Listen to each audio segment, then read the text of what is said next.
அன்பு சொந்தங்கள் அனைவருக்கும் என்னுடைய இனிய வணக்கம். இன்றைக்கி நம்ம சாழ மீன் எப்படி பொரிக்கலாம் அப்படின்னு பார்ப்போம். நான் ஏற்கனவே சாழ மீனை எல்லா மசாலாஸும் போட்டும் விரகி வச்சுட்டேன். ஸோ என்னெல்லாம் மசாலா ஆட் பண்ணியிருக்கேன்னா 2 ஸ்பூன் மிளகாய்த்தூள், அப்புறம் 1/4 டீஸ்பூன் மிளகுத்தூள், உப்பு, மஞ்சள் பொடி இதெல்லாம் போட்டு கலந்து வச்சுருக்கேன்.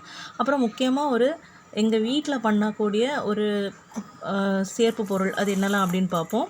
இதில் என்னெல்லாம் சேர்த்துருக்கேன் அப்படின்னா பூண்டு, சின்ன வெங்காயம், கருவேப்பிலை, அப்புறம் முக்கியமாக இதில் பெருஞ்சீரகம் ஆட் பண்ணுவேன். இப்படி பெருஞ்சீரகம் ஆட் பண்ணுறது நல்ல மணத்தை கொடுக்கும். ஸோ அவ்வளோ சுவையாக இருக்கும். இதை அரைச்சி அதுக்கப்புறம் மீனோடு கலந்து வச்சிடணும். அப்புறம் தோசைக்கல் எடுத்து நல்லா எண்ணெய் சூடானதும் எல்லா மீனையும் வரிசையாக போட்டு நல்லா ஃப்ரை பண்ணணும். ஸோ அது போடும்போதே பதமாக போடணும். எந்த விதமான தண்ணியும் கையில் இருக்கக்கூடாது. உங்களுக்கே தெரியும், வழக்கமாக எல்லோரும் பொரிக்கிறது தான். ஸோ எல்லாருக்கும் நல்லா தெரியும் எப்படி பொரிக்கணும் அப்படின்னு. மீன் பொரிக்கிறதுக்கு முன்னாடி அட்லீஸ்ட் கொஞ்சம் நேரம் ஒரு 15 நிமிஷமாவது அந்த மீனில் அந்த போடக்கூடிய அந்த மசாலாஸ் நல்லா பிடிக்கிறதுக்காக கொஞ்சம் நேரம் வச்சு தான் மீனை பொரிக்கணும். உடனே ஸோ மீன் நல்லா குறைஞ்சிருச்சு. இந்த மாதிரி நல்லா ஃப்ரை பண்ணி எடுத்து நல்லா சுவையாக சாப்பிடுங்க. தேங்க்யூ ஃபார் வாட்சிங்.